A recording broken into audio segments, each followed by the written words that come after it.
যে ওরা যে 10 বছর 11 বছর ধরে চাকরি করতেছে, ওদেরকে যে বাইর করে দেওয়া হচ্ছে, ওরা কোনো টাকা পাচ্ছে না। ওদেরকে তো টাকা দেওয়ার কথা।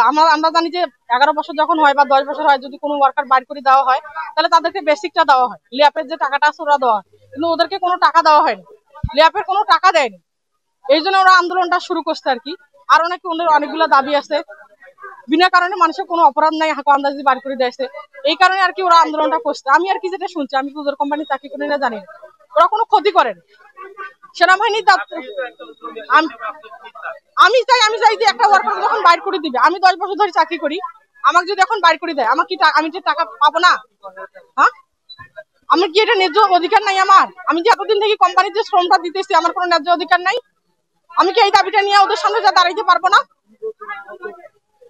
এই দাবিটা কি নিয়ে আমি ন্যায্য দাবিটা পাই না? আমি যে গাড়ি পাশে পরে হইবে, যখন লোক মারা গেছিল তখন গাড়ি করেছিল।